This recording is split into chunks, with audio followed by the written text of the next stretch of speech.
So I'm Jordan. I have this very interesting joint appointment that I wanted to actually tell you just a little bit about before I get started because it might be relevant in some of the work that comes up. My job is split between the Honors College and the Psych Department, and I was brought on explicitly to focus on undergrad engagement in research. And so I have a pretty traditional experimental social psych lab with PhD students in social psychology, but a lot of my time is spent working with undergraduate researchers who, it turns out, are pretty interested in these kinds of questions that I'm going to be talking about today.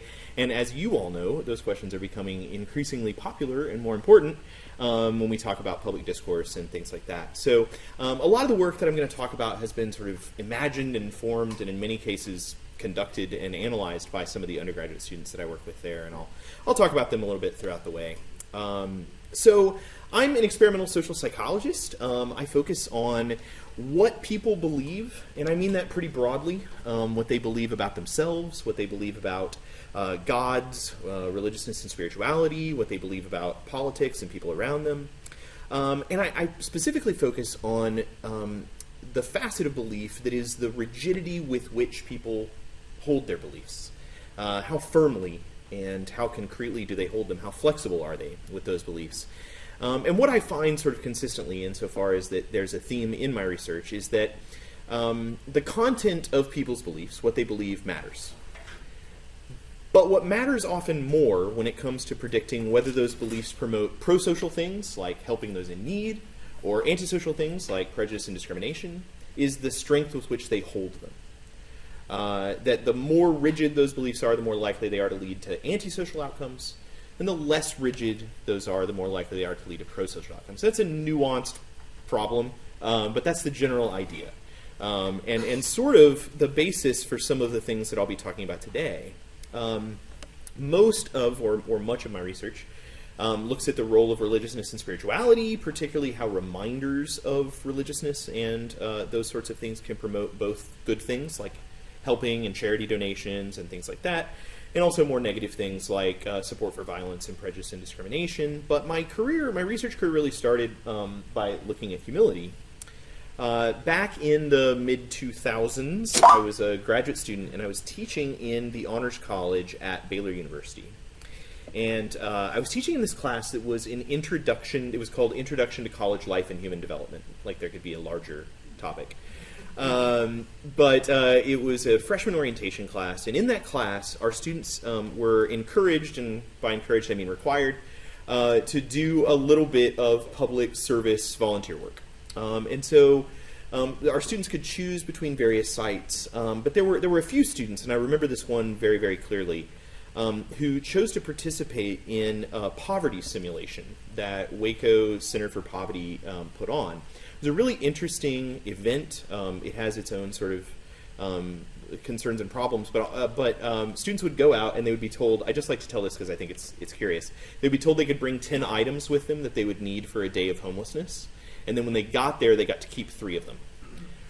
So they didn't know that they were going to have to lose. So they would talk about how hard it was to whittle down to 10 things, and then they would show up and have 1 minute to choose what the 3 things would actually be. Some students who experienced that were really transformed by that experience. They then sort of shifted their motivation and their time as undergraduates to donate lots of time, money, resources towards volunteering for these groups. Some students did this and were completely unfazed and went on with their lives. I was really interested in what predicted whether these students would be moved by these kinds of experiences and then spend their time helping others. And it's from there that I started getting interested in humility, because these students who tended to make that shift had some unique but consistent characteristics. They tended to be uniquely modest and tended to demonstrate less of the sort of constant self-focus and self-enhancement of their voluntold peers who were there because they had to be. They rarely bragged about their current or past accomplishments. These are the kinds of people that we'd encounter and learn that they got some prestigious fellowship. They hadn't bothered to announce it or publicize it. They'd say, oh, wow, that's amazing, right? They didn't tend to engage in sort of the Me Too language of their peers anytime in conversation where they would sort of self-enhance in that way. They also tend to be slow to complain. As you can imagine, a poverty simulation or working with impoverished groups is not always the most comfortable environment.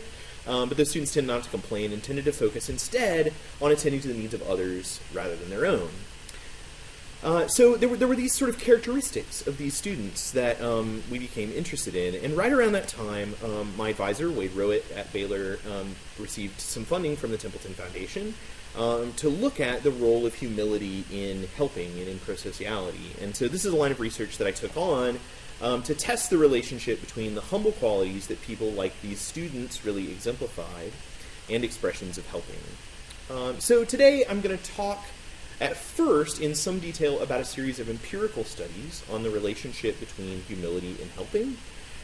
Then, given a great audience that I rarely have the opportunity to talk to that understands some of this work about humility, I hope to talk a little bit about some future directions and ideas that we're kicking around right now, and to get some feedback from you about where we're going with that. I'd love to hear some of your ideas. Like most of us, I'm going to start out talking about definitions, and then I'm going to stop talking about definitions after a little while. But I think it's really important that we at least understand sort of the framework that we're taking. So probably well known to this audience, the lexical roots of humility are Latin humilis, or lowly on the ground. And so humble persons, by definition, the way that I think about it, tend to be very down-to-earth, well-grounded, not conceited or arrogant. And in early personality studies on humility from the psychology perspective, people like Ashton and Lee in the early 2000s were linking humility with modesty directly and thinking about it as a component of altruism, about helping people when there's no sort of self-focused need to do so. In the early 2000s, Ashton and Lee developed a six-factor model of personality. For those of you familiar with personality psychology research, we tend to talk about the big five: openness to experience, conscientiousness, extroversion, agreeableness, and emotional stability. Those are sort of the big five components of personality. Ashton and Lee suggested an independent sixth component, which was humility, modesty. That's become part of the sort of empirical research on this area. So there are many, many varied definitions of humility, and I don't pretend to have a gold standard. In fact, some scholars who I rather like say it's the definition, the construct is by its nature uniquely elusive. But when I think about humility, these are the sort of three pieces that I'm thinking about when I talk about humility. The first thing is that humble persons tend to perceive themselves relatively accurately. They understand and are comfortable with their strengths and their weaknesses. They engage in limited self-enhancement. That's a psyche term, but everybody engages in a certain amount of self-enhancement, right? When you think about yourself, you think about yourself as doing a little bit better than you actually do. That's protective. It's good for mental health. It's a good thing. However, what we find is that humble persons tend to engage in less of that. Towards the end of the talk, I'll talk about some new data from a colleague and friend, Michelle Van Dellen, that indicates that humble people actually do engage in self-enhancement, but do so very strategically. They only do it when they need to. So this is sort of in line with some of the limitations owning perspective, except I'm thinking about this a little bit broader than just owning limitations. It's also owning one's strengths, being comfortable with those strengths, and knowing where those limitations lie and where those strengths lie. I'll just mention that self-perception is somewhat aversive. We tend to try to avoid it. And so this is a somewhat unique quality for people, somewhat rare quality, I think. Humble people also tend to have relatively low self-focus, and by that I mean they just think about themselves less, spend less of their attentional and other resources on themselves. We know well that humans are pretty self-absorbed social creatures. You might be familiar with the spotlight effect. So, for example, if you come to work one day in your slippers, as I have done, I'm already slipping towards the absent-minded professorship, I'm worried that people might notice that, but they're too worried thinking about themselves, right? And so we do that. What we find is that humble persons do less of that. They spend less of their attentional resources on themselves. They're more likely to notice other people around them. And finally, and this is the piece I'm going to spend probably most of my time sort of hinging on today, is an openness to change. I don't mean this in the same way as the personality trait of openness to experience. I don't mean that humble people are necessarily more likely to go jump out of airplanes, for example. Though they might be, there is a correlation between openness to experience and humility. What I mean by this is being both. This is the balance that you all study, the balance between conviction and openness and flexibility. I was just talking with Michael and with Casey and Hannah about the analogy that I use is like holding a golf club or a tennis racket for a good swing. You need to have firm control, know where the direction of this belief is going, but you have to be flexible enough so that you can follow through. And if you're not, if any of you have tried these very difficult sports, I'm terrible at both of them, you'll find that you're never going to make an accurate shot. Things go all over the place, and you won't be able to adapt to other situations. So I think of humble people as holding beliefs firmly, as being convicted, but being comfortable encountering information that is contrary to those beliefs, being less threatened by value-violating sort of information, being less reactive to those, and being more adaptive in those situations. So I'm going to take a quick aside. This is the way that I'm thinking about humility. I know that there are other ways to consider it, but this is sort of the conceptualization that I'm going to talk about for the purposes of the empirical data that I'm going to show you in just a minute. Increasingly, I'm really interested in domain specificity when it comes to humility. Much of the research I'm talking about today considers humility as a dispositional personality construct, something that somebody is across social situations, and that those situations might influence their attitudes and their response in a given situation. But I'm increasingly thinking about humility as domain specific. So within a certain social or intellectual domain, for example, people may be characteristically humble, but outside of that domain, they may not be. Especially because I think things like perceptive self-accuracy and low self-focus are actually skills that you have to train and practice. And that I may be very accurate in some areas, know my limitations and know my strengths in some areas, but especially in areas where I have limited experience, that accuracy is going to be really difficult. I talked to my graduate students about a thing. I actually stole this from a comic. I think it's a XKCD comic, but it's called Ignorance Mountain. And it's a graph where you have willingness to comment on something versus knowledge. And you know where I'm going. So what you find is that if you know a little bit about something, the willingness to comment goes way up, and we call that Ignorance Mountain. So I warn them, don't live there. Go on down the trough to where you learn something more. And I think that comes with things like perceptive self-accuracy. You start to realize, I don't know this stuff. I need to shut up and listen, and be more flexible. So I think that it's quite possible for people to develop humility and to practice humility characteristically in certain domains, and to be less so in other domains, even though I think that's probably quite correlated. If you're humble in one area, you're probably more likely to be humble in another area. So obviously our students who were volunteering that I got very interested in were not demonstrating the only way that humans help one another. There are lots and lots of other ways. There are dozens of opportunities to be pro-social every day, if not every hour. We most of the time don't think about these things. They're often automatic behaviors, but there's lots of ways we can do it, from overt things like monetary donations to charities to helping somebody who drops their books.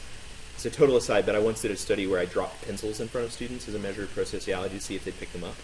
And it was me and several undergrad research assistants, and I had a rather large beard at the time. Nobody helped me. They helped my undergrad students uniformly, but refused to help me. So we stopped using that as a measure. But so we have these overt behavioral helping measures, but we can also have other sorts of things like how you spend your free time. I was talking to some runners in the audience earlier, and that mentioned that they had run marathons. When I ran one, I ran it with Team in Training charity organization, largely because I couldn't afford it any other way, but also motivated out of a desire for charity, whereas other people might run it for other reasons. So the way that we spend our leisure time might be a way that people help. So I'm necessarily constraining helping today to talk about donating one's resources towards the benefit of another person in a way that doesn't automatically benefit the self. So aside from those personal experiences suggesting that people with these humble qualities seem to be more helpful, there are a variety of reasons why we sort of suspect that humility might be associated with helping. First, how people think about themselves relative to others is likely to influence their attitudes and behavior towards others, right? So if I think about myself as higher than others, I'm less likely to spend my time and resources to help them. If I think about myself as equal to or less than others, I don't think about humility as low self-esteem, and I'm not making that suggestion, but if I recognize the humanity and validity of other people's worldviews, I may be more likely to spend my time and resources on them. Particularly when I have accurate self-perception and I know what I can help with and what I can't. So I won't volunteer my time as a humble person to do something that I'm not good at, but if you need something, I might specifically recognize that I have the skills to help you with that thing, and then volunteer because I recognize that I have those skills. Other facets of humility, like low self-focus, suggest that I may have more resources to spend on other people because I'm not spending as many thinking about myself. We know that one of the things that predicts whether people help, you've probably heard of the bystander effect, is whether or not people recognize that there's a problem that needs attending to in the first place. If I'm spending a lot of my resources on myself, if I'm thinking about whether my socks match or whatever, I'm not paying attention to that person's need. If I'm not focused on myself, I may be more likely to see that person in need in the first place. The last sort of piece is that when Ashton and Lee first sort of conceptualized this facet of personality, they tied it with greed avoidance. And that sort of facet suggests that humble people may be less selfish, and thus, even if they don't have more resources to spend, they may just be more likely to spend them on other people. So only relatively recently, as you all probably know, have empirical social scientists or others began to consider humility. Some of the earliest empirical studies were in the late 2000s, but those found that those high in humility were more cooperative in economic games and in other sorts of scenarios where they could cooperate with others. So, in short, we went into this project thinking that humility, defined in this way by these qualities, should promote more pro-social thoughts, feelings, and behaviors. So, to empirically test this assumption, we developed this hypothesis that persons who are relatively more humble would be more helpful. And I'm going to talk about 3 studies where we collected some empirical data to test this hypothesis, to sort of build on each other. In study 1, we're going to examine the relationships between self-reported helpful behaviors, which you can already guess may have some issues, and self-reported humility, which you all know may have some issues. So we predicted that humility and helpfulness, though, would be associated even when we statistically control for other personality factors like empathy and Big Five personality that promote helping and those sorts of things. In study 2, we were interested in more behavioral type measures of helping. Anybody who is moved, for example, knows that behavioral helping intentions and behaviors are different. Because people will tell you, yes, I would be happy to help you move. And then on moving day, they are not there. So what people want to do pro-socially is often not the same as what they actually do. And so we're interested in looking past those pro-social intentions and towards more pro-social behaviors. So giving an unexpected opportunity to help, what will people do? Further, we expanded the measurement of humility in that study to use an implicit measure of humility, which we developed in a different project. I'm not going to go through the measurement development piece here. I'm happy to talk about it with you all if you're interested. But I'll talk about that a little bit and talk about how both implicit and explicit measures of humility seem to predict helping. So, in study 1, when Ashton and Lee were first developing this idea of how humility and modesty might be associated, they suggested that you could start to get at it by doing large cross-sectional studies. Just take a group of people and see how this stuff works together. So that's what we did in study 1. Was just to measure some correlations between self-reported attitudes, self-reported self-concept about how humble someone is, and also how helpful they consider themselves to be. I have a knack, I think, in my research career for identifying areas of research that involve measuring things that are really stinking hard to measure. And humility was the first of those that I really sort of started to dive into. It's really one of my favorite puzzles, and you all are well aware of this problem, but when you ask college students or any number of people, are you humble, or do you think you're more humble than other people? Their answers are rather difficult to interpret. They say yes, they're probably not, or if they say, what was it, Michael, that I'm one of the most humble people who have ever lived, and they're your president, those kinds of statements are difficult to interpret on face. It makes sense, actually, that humble people may self-report correctly. Perceptive self-accuracy is something that I talked about as a facet of humility. However, we don't really know why. So there's a classic study that I'm sure many of you know, Beauregard's study of Carmelite nuns, where he asked Carmelite nuns if they were humble, and very, very few of them said yes. They devoted their lives towards humility. If anyone is humble, it is probably this group. But they don't sort of self-describe themselves as humble. So as I mentioned previously, there are several good definitions, but what we chose to do at this beginning was to take that honesty, humility subscale of the Hexaco, that 6-factor personality measure, take out the items related to honesty, and just focus on the 16 items that were related to humility. Ultimately, we were interested in the relationship between those items, whether people were self-describing as humble, and helpful behaviors. So what we did is we asked participants how frequently they performed specific helpful behaviors. Things like, I've given directions to a stranger, I volunteered for a charity, and they were supposed to answer on a 1 to 5 scale from I've never done this thing to I do this thing all the time. This is called the self-reported altruism scale. That drives me crazy because it doesn't have anything to do with motivation to help, and people are going to misremember this stuff, right? If you think about, for example, how often you provide directions to a stranger, well, during Welcome Week on campus, I do it about 4 times a day, but other times of the year I don't. So these kinds of things, it's just a messy way to measure it, but it's a decent first pass. What we wanted to understand also was humility's unique contribution. So not just humility, but also humility when taking into consideration all of the other things we know are associated, or many of the other things we know are associated with helpfulness, like agreeableness. People who are more agreeable tend to help more, and those sorts of other personality constructs. We also know that it is socially desirable to be humble, and it is socially desirable to be helpful. So we included a measure of impression management. I'm going to talk about this measure just for a minute because I think it's kind of interesting. We asked participants to say whether or not descriptions describe them, and it's things like I never speed, I never curse, etc., etc. And it's a scale of 1 to 5. How firmly does this describe you? Now, people that say I absolutely never speed, I absolutely always wear my seatbelt, I always use a crosswalk, those people are lying. Some of them aren't, but very, very few of them are not. They're self-enhancing, and they're responding in a socially desirable way. So what we do is we measure that tendency to respond in socially desirable ways, and then use that statistically as a control to account for variability that might be caused by people sort of self-enhancing. This is particularly problematic studying humility because self-enhancement is actually a piece of the puzzle of humility that I'm interested in. So this gets into a bit of statistical problems, but conceptually I just want to make sure everybody understands it's sort of getting at that self-enhancement piece. So we had 117 college students, 95% of which were women. This was in a psych department, and completed an online survey for course credit at Baylor. So to begin examining this relationship between humility and helping, we computed simple correlations.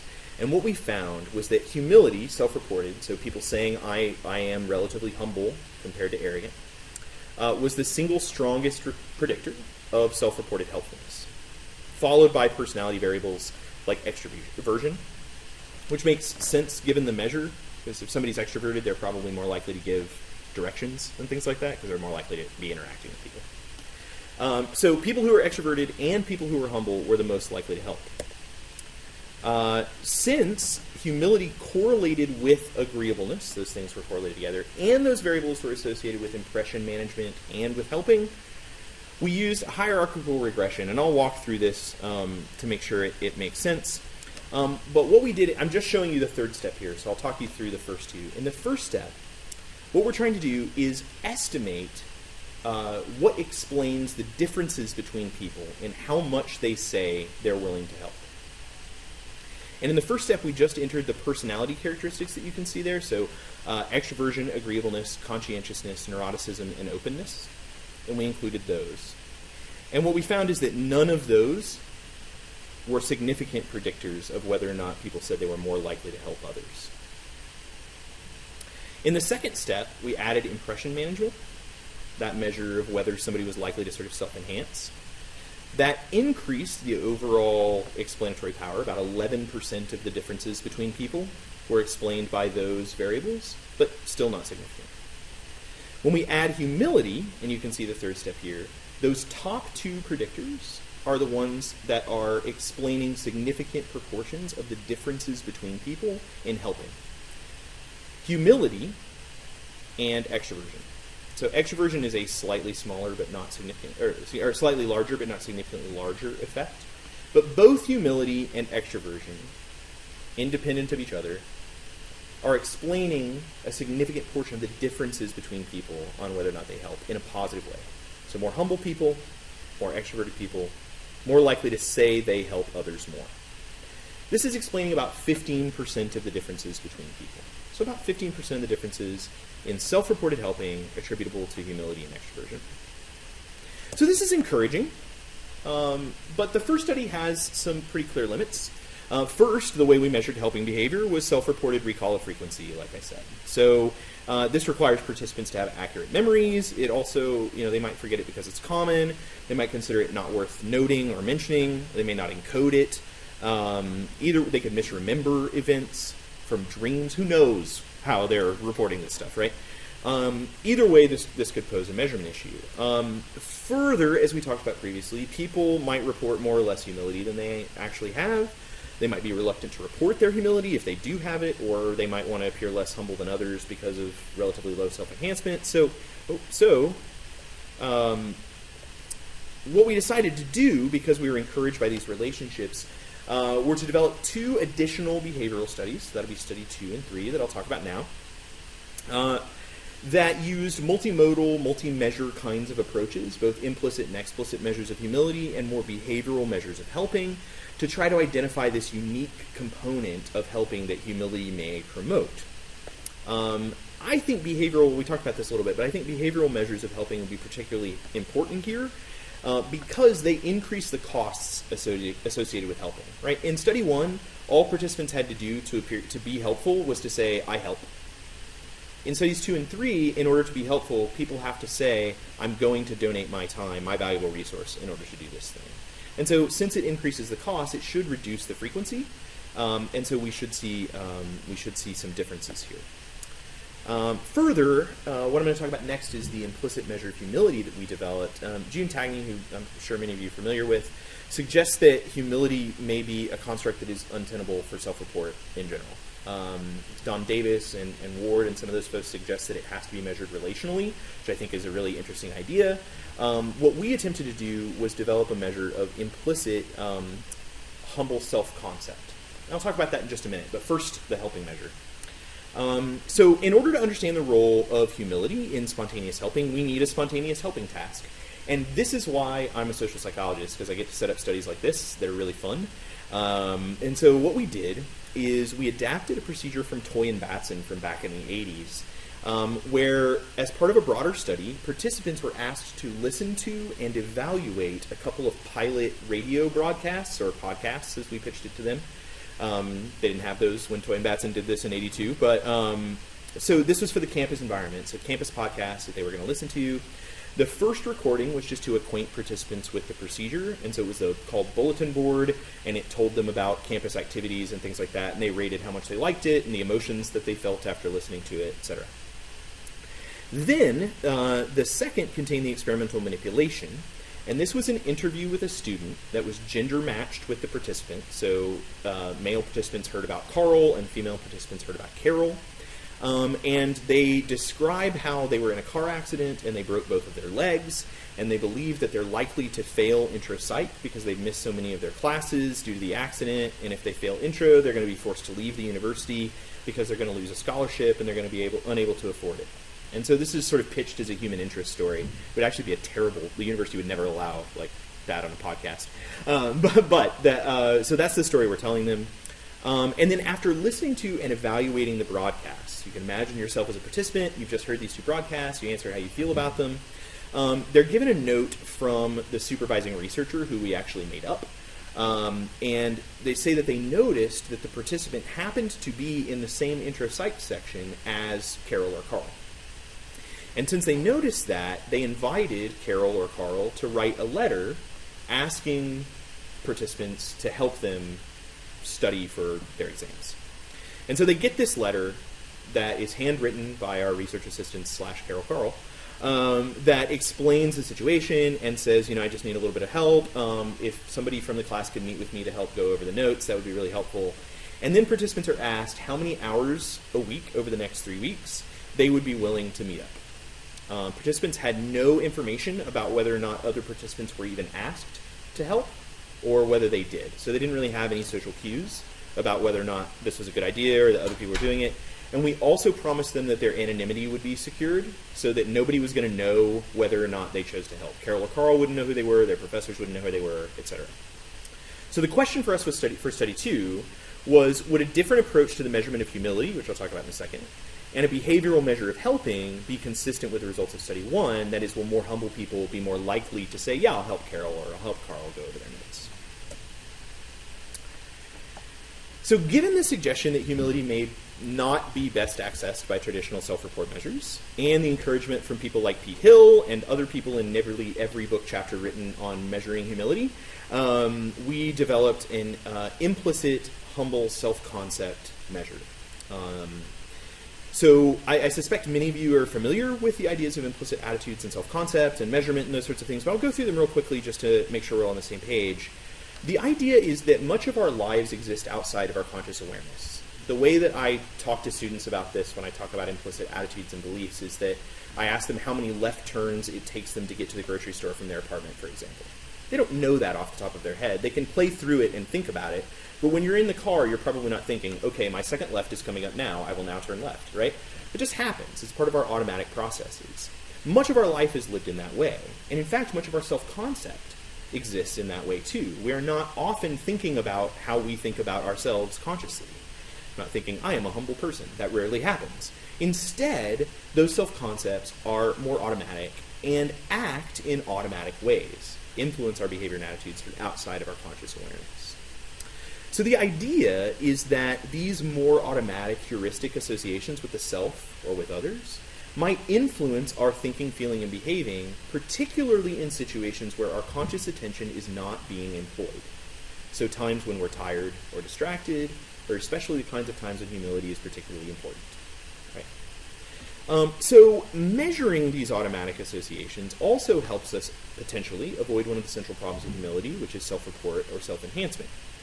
The way that we measure humility in this way is with a reaction time measure that's rather difficult to fake. Can be done if you know how to do it, but it's rather difficult to fake. And so participants can't control or self-enhance their responses in specific ways, or it's very difficult for them to do so. So we use the implicit association test methodology to measure participants' automatic, humble self-concept. So what we were wondering is, do participants more quickly associate words that represent humility with words that represent themselves? Or do they more quickly associate words that represent arrogance with words that represent themselves? The discrepancy in those reaction times, we expect, and the sort of IAT methodology expects, reveals something about the strength of those associations implicitly. So the classic race bias IAT, for example, would be to use traditionally African American names and Caucasian American names and associate those names with bad words and good words.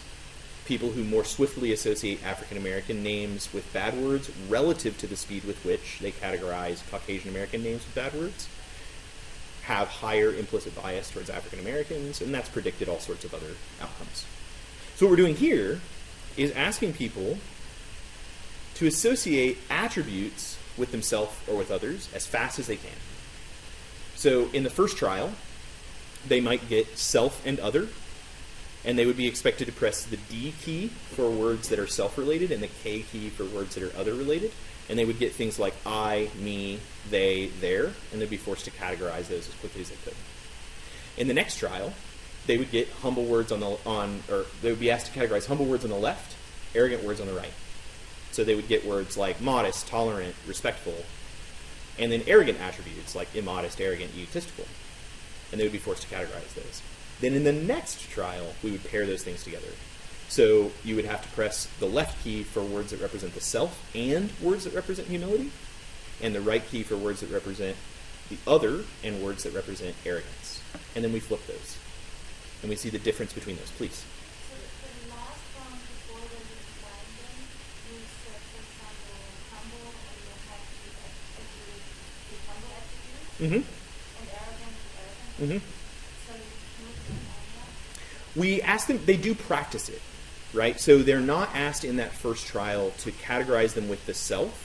They're just practicing, here's humble, here's arrogant, and I need to put these in these different boxes. I need to separate them. But why did you do I'm not sure what you mean to be. So Yeah. it seems to me when you, is it more time to ask? No, please. Yes, of course. So it seems to me when you want to do something implicit, you're making it explicit because say this is humble and this is arrogant, and then then the implicit is less implicit than the next step. Does that make sense? Yeah, I see what you're saying. So there are certainly ways.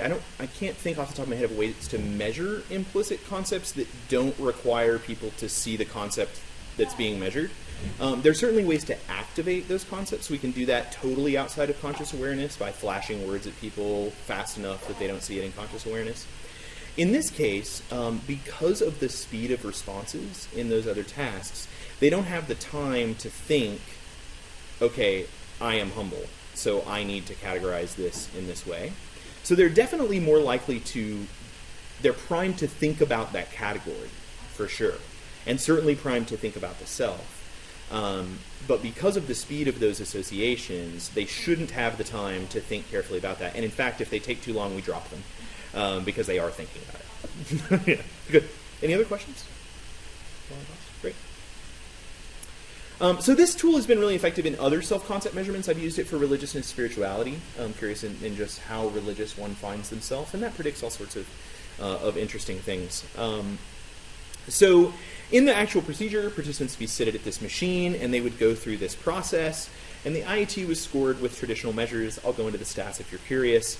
But ultimately what it does is normalizes the data, because reaction time data is very abnormal. So it normalizes the data and makes it possible for us to sort of interpret it. So we had 90 introductory psychology students, 59 women, 62% white. This was not yet in Maine. 62% white would be the most diverse sample ever in Maine. And they completed this podcast evaluation, a short measure of personality, and then our measure of implicit humility. And so we predicted that people high in implicit humility would volunteer more time to help their student in need than implicitly less humble persons. So thanks to the relative nature of IAT data, because we're asking people to rate themselves on humility relative to arrogance. So not just humility, but it's relative. And that our hypotheses were concerned with the difference between participants who are relatively more versus relatively less humble, not people sort of innately high in humility. We split our participant groups at the median to do this. So we got 45 people in each of these groups, the low humility and the high humility group. And we found that implicit humility predicted more time to help Carol or Carl. So you can see on the left side there is the high humility group. They volunteered on average about 9 hours over 3 weeks to help Carol or Carl. And then the low humility group on average about 6 hours. So a little more variability in the low humility group. Interestingly, there were no gender differences either in humility or in helping. In the prosocial literature, there tend to be gender differences in prosociality, particularly in volunteering time and resources, that women tend to help more, but we didn't see that here. So taken together with study 1, this reveals a pretty clear connection between dispositional humility and helping behaviors. Study 1 shows that persons self-reporting humility indicate being more helpful in the past, whereas study 2 shows that those relatively high on an implicit measure of humility offer more time to a fellow student in need than those who are less implicitly humble. Importantly, we also did this analysis controlling for agreeableness, because agreeable people tend to offer more help, and in fact the effect actually gets a little bit larger. So when you statistically control for differences in helping that are attributable to differences in agreeableness, humility actually explains more of the remaining variability. So you still get about the same average for those in the high humility group, but it's those in the low humility group that were high in agreeableness who were sort of bumping that average up. And so when you take that out, those low agreeable, low humility people are still offering help, just less. So given the difficulty of measuring this, we were concerned that the relationship between humility and helping in study 1 was an artifact of desirable responding. That seems to be less likely the case, thanks to study 2, because implicit measures are really difficult to self-enhance, but not impossible. And so the IT brings us closer to understanding things, but in the debriefing of study 2, when we were talking to participants afterwards and telling them, oh, Carol doesn't exist, and we're sorry we made you worry about her broken legs, but everything's fine, so you don't need to offer your actual time, thank you. So we realized that one limit of study 2 was, and as a social psychologist I really should have thought about this, we had no information about what other people were doing. helping rarely happens in a vacuum. We have these experiences where other people may offer help, where there's other sorts of things. So some of the explanations that people gave for refusing to help were things like, oh, I'm so busy and other people must be less overcommitted, which of course everyone is overcommitted, right? That's sort of an error of humility in many cases. Participants felt like maybe they were offering help that wasn't needed anymore because others might have already offered to help Carol or Carl. So what we wanted to do was include some social information about helping and to think about whether humility might be important for particular social situations where helping is needed. And so I was really interested in motivations to help. When Ashton and Lee first identified this idea of the personality construct of humility in this sort of empirical social science of humility, they talked about it as a component of reciprocal altruism. And Dan Batson and Bob Cialdini argued about this for about 20 years, whether or not we can altruistically help people or whether we're always sort of motivated by egoistic motives. But I was really interested, what they found basically, the short version, is that empathy is super important for helping. If you have empathic concern, you're more likely to help other people. But it's particularly important in altruistic helping conditions. So empathy is more important when you don't get anything out of the helping than when you're just helping other people. When helping is self-motivated or egotistic, it doesn't really matter whether you're empathic or not. You have other reasons why you might help. So I was curious whether the same pattern might emerge for humility.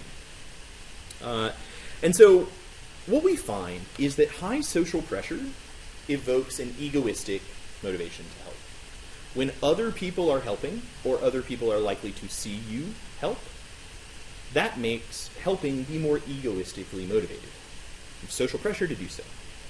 But when social pressure is low, Batson's idea, and what we're building on, is that evokes a more altruistic motivation. Other people aren't going to see me, I don't get as much out of this.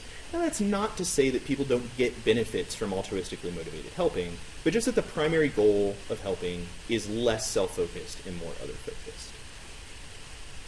So using this approach to previous research as a guide, we developed this humility altruism hypothesis that if humble people are altruistically motivated to help out of concern for an individual in need, which is what we suspected, then dispositional humility should be positively related to helping, but especially when social pressure to do so is low.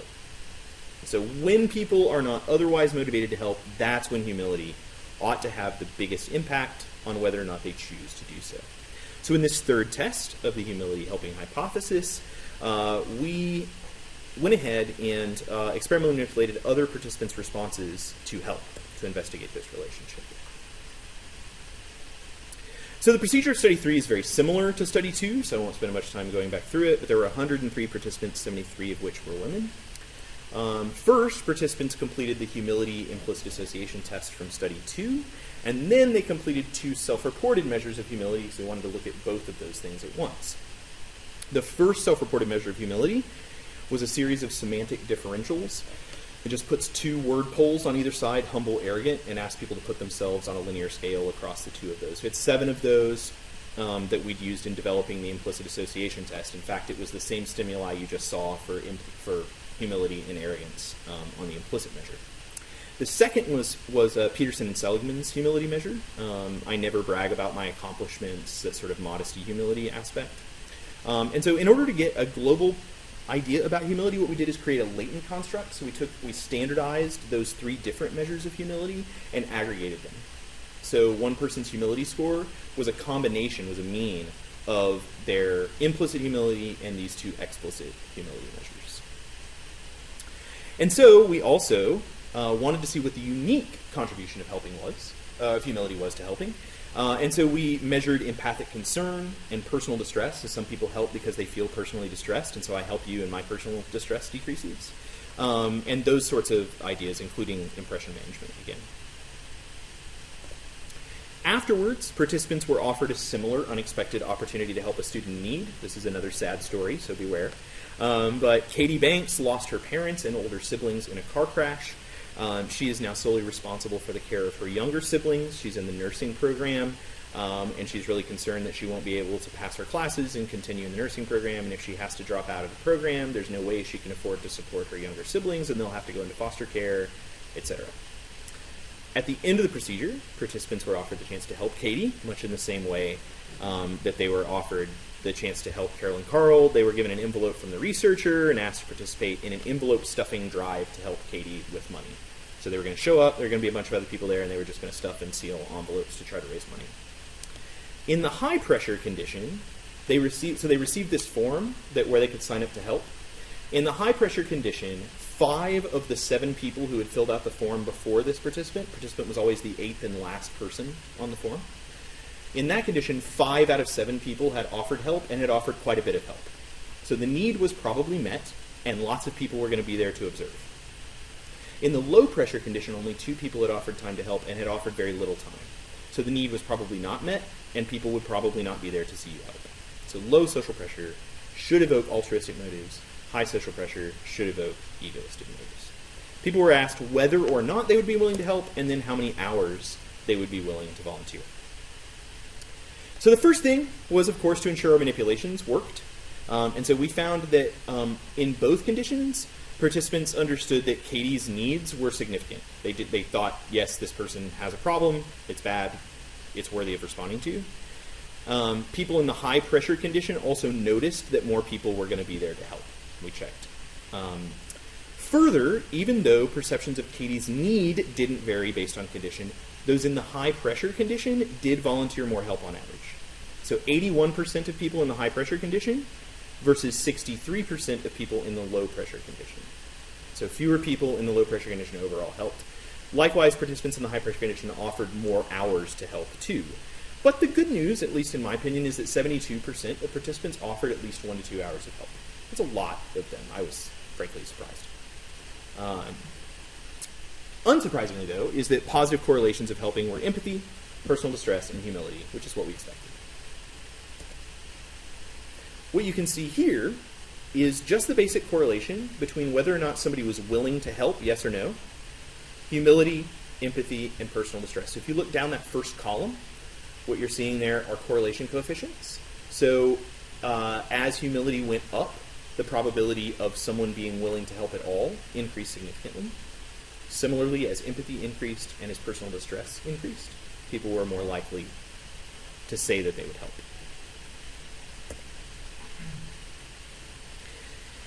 So here we compared the relative predicted power of the different types of humility measures.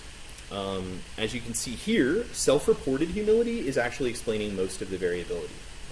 I went into this expecting that implicit humility actually would have a bigger influence on this kind of somewhat spontaneous behavior, but we find the opposite. I'm happy to be wrong. I am a lot. But what we find is that in that first model, we included self-reported humility, and you see that that is a significant predictor, albeit a small significant predictor. But when you add implicit humility, it really doesn't add anything to the explanatory power. Social pressure, however, does. So self-reported humility and social pressure appear to be the two things that are explaining most whether or not somebody is willing to help or not. So this is the fun part where things start to interact.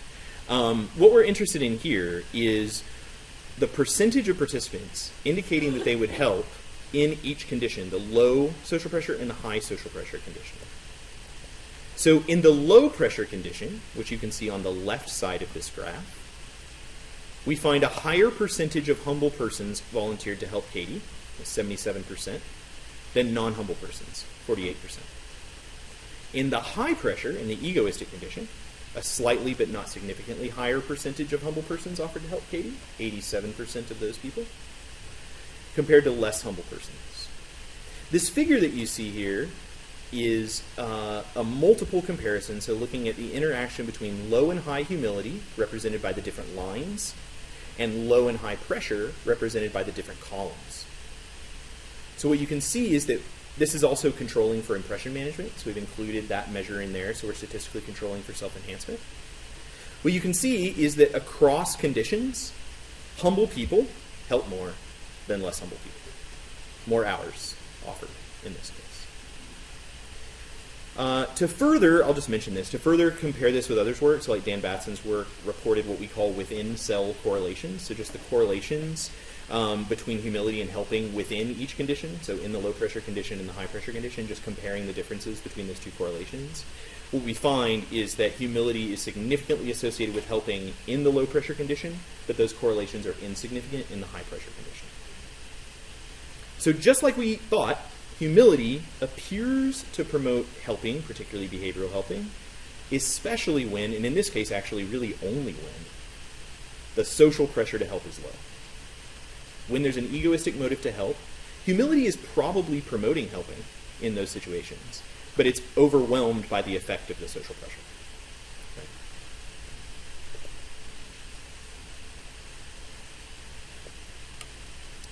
So what I'm really interested in is the important question of, do we actually gain anything in predicting people's helping behavior if we know something about their humility? If not, then humility is not a good place to look if you're trying to understand prosocial behavior.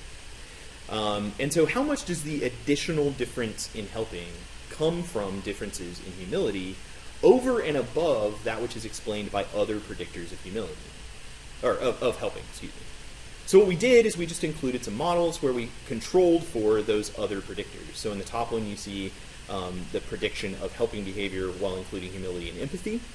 And you can see that humility is a significant predictor and empathy is not. You see the same thing with humility and distress. You see the same thing with humility and perspective taking.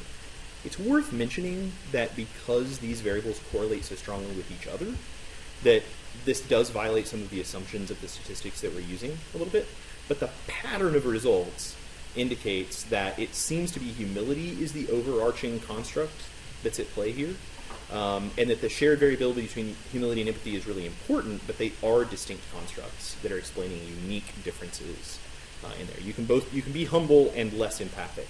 Probably can't be humble and completely not empathic, but there's some variability in there. So in sum, for study 3, across motivation conditions, humble persons offered more time to help a fellow student in need than did less humble people. Further, the positive associations between humility and helping, especially in the low-pressure condition, remain even when well-established predictors of helping are included, like empathy and distress. So this indicates that trait humility, implicit and explicit combined, uniquely predicts some additional likelihood of helping appear in need. Whether that's recognizing why they're in need or having the resources to promote that is still a question I'm curious about, but we know that it does motivate people to help in altruistic ways. So the implications here, I think, are pretty important. Across 3 studies, humility was associated with increased helping behaviors. As I mentioned in study 1, we find that self-reported humility is associated with self-reported helpfulness. In the second and third studies, we find that humble persons tend to be more generous with their time, which is the primary resources that college students have. We don't ask for money because they don't have any. But they will donate their time in those conditions, whether that's measured implicitly or explicitly, and especially when altruistic motives are evoked. And so in short, really, I think that the trait that I observed in those students really was having an influence on whether or not they sort of adopted this helpful disposition over time as well. So now to the fun part. I'd love to hear a little more from you all as I talk about directions for the future. There's so many directions, and I just want to talk about a few of them quickly, and then we can move on to some questions. First, measurement is, of course, still a huge concern. Although the different measures that we use draw some similar conclusions, they are a little different, and there are still several questions to be answered about what the most effective way to quantitatively or qualitatively assess various aspects of humility are. I talk about those 3 subdomains of humility, and it could be that the best thing to do to get at that would be to assess those subdomains individually and look at self-focus as a facet by itself, which is something we're sort of curious about in the future. As I mentioned previously, folks like Don, Davis, and Ward have said that humility is really a social phenomenon and it can only be measured socially. In fact, we tried this once. We asked people, we did a known group study. We asked people to nominate people that they thought were particularly humble or people that they thought were particularly arrogant. And we, of course, didn't tell the people we asked which one they were, but asked them to do this implicit association test and things like that. It turns out that was we needed a real qualitative researcher on that project because what people nominated was wildly different. And there's a lot of interesting data there, but we just kind of went, I don't know what to do with this. I'm really interested in those kinds of measurement approaches. Along those lines, I am interested in the extent to which humility is a dispositional characteristic or a temporary state of being. I'm a social psychologist who is interested in personality, but I really increasingly think about humility as a state of low self-focus, which varies over time. I might be more self-focused at some times and less self-focused at others. A state of relatively accurate self-perception, like I talked about earlier, that may be domain-specific, but it also may be social situation-specific. So when I'm in a situation like this, where there's some social pressure, I may behave very differently or think about myself very differently than in a situation where there might be different kinds of social pressure, or my role might be very different. So in some situations where I'm leading, my attitudes about myself or my self-perception may be different than when I'm following in those situations, right? So I think the context that people are in is a really important thing to think about in sort of thinking about this state idea of humility. We also know that openness is a state, that people change from even minute to minute on how open they are to ideas or how threatened they feel by contrary ideas. So I think there's some work to be done in understanding the situational nature of humility. I also have already mentioned this. I'm interested in the idea about domain specificity and whether or not humility is restricted to, is intellectual humility the same thing as humility just devoted to intellectual pursuits, or is it sort of a unique construct? I think those things are important. Much like my line of work in religion, causal direction becomes pretty difficult to determine, even with these experimental designs. I'm uncertain whether humility captures these or rather causes these altruistic behaviors, or whether people who engage in altruism and helpfulness a lot become increasingly humble over time. Both of those things make sense to me. So I'm curious sort of which direction those things go. In order to tease that out, you may already be thinking the best way to do that wouldn't be an experimental manipulation of humility. We could induce humility. I have not yet figured out how to do that. I feel like that is something many people are very interested in. I've heard a lot of people talk about it. But that seems to be really tricky. And so I'll talk a little bit about some ideas that we've had about how to engender that in just a second. I guess now. So finally, some of my colleagues like Wade, Rowett, and I have demonstrated that among leaders, people who are already leaders, who are humble, tend to be more effective leaders in certain contexts. What we also find, though, is that people who rise to leadership tend not to be commonly humble. That humility is, I don't think of it as a barrier to attaining leadership, but self-enhancement is a good way to attain leadership positions. So people who are relatively low in humility sometimes have a difficult time rising to those positions, but when they do, they're effective. So are there ways we can take leaders who have risen to those positions and help instill the qualities that make them better leaders after they've achieved that? So we're interested in those sorts of pieces. Next year, I know some of you have done some classroom work, and so I wanted to mention this. Next year in the fall, we're starting, pending some grant funding, we're starting a project where we're going to follow students who are in the Honors College at the University of Maine and in the Honors College at Baylor as they encounter different religious texts and different experiences across the curriculum. And so they go to a mosque, they do all sorts of other things that really sort of threaten their values and worldview in some ways. I'm curious, we're measuring a whole bunch of things, but one of the things that we're doing is measuring humility and intellectual humility to see if students who have higher levels of that coming in do better. For example, I already find that students who are low on the sort of know-it-all component of intellectual humility, is what I call it, do better in our honors college classes. But I am very curious as to how, if we engender that, or if we find that people actually become less humble as they become more educated. I think that's also possible. I hope not, but it's possible. So, and similarly, a project that we proposed and are still interested in would be a place where we look at engendering humility among people who are interested in being local public policy leaders. And so I do a little bit of this kind of work in Maine. Maine is a very weird place for so many reasons, but one of them is that it's one of the most politically active, locally politically active states in the nation. We have a huge voter turnout, more than 80% voted in the last election. I mean, by American standards, that's pretty large.